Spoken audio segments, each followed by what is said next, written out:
সাদাকোর কাগজের সারস।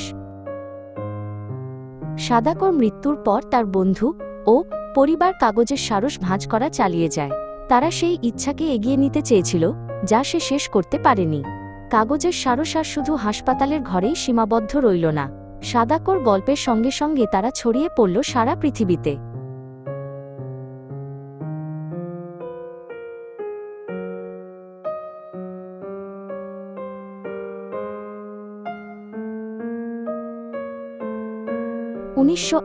সালের 5ই মে হিরোশিমা পিস মেমোরিয়াল পার্কে শিশু শান্তি স্মৃতিস্তম্ভ নির্মিত হয়।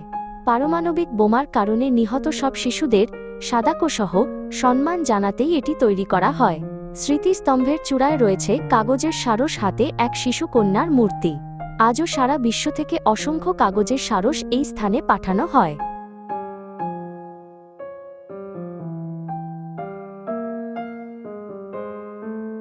সাদাকোর গল্প জাপানের সীমানা পেরিয়ে সারা বিশ্বে ছড়িয়ে পড়ে। তার জীবন স্কুল, গ্রন্থাগার আর শান্তি শিক্ষার কর্মসূচিতে বলা হয়। কাগজের সারস হয়ে ওঠে শান্তি আর যুদ্ধবিরোধী আশার প্রতীক। হিরোশিমা থেকে শুরু হওয়া এক শিশুর গল্প পুরো মানবজাতির জন্য বার্তা হয়ে ওঠে।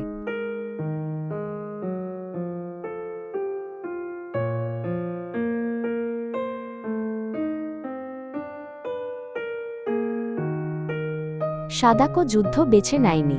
সে শুধু সেই সময় আর সেই জায়গায় জন্মেছিল।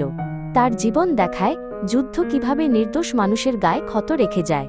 এটি আমাদের মনে করিয়ে দেয় শিশুদের ভবিষ্যৎ কখনোই বলি দেওয়া উচিত নয়।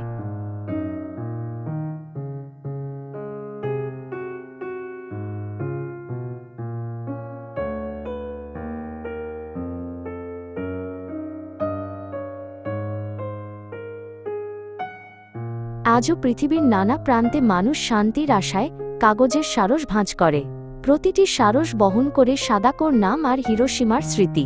কাগজের সারস হল অতীতকে মনে রেখে বর্তমানকে বাঁচার এক প্রতিশ্রুতি। এগুলো যুদ্ধহীন বিশ্বের দিকে এক নীরব কিন্তু স্পষ্ট অঙ্গীকার।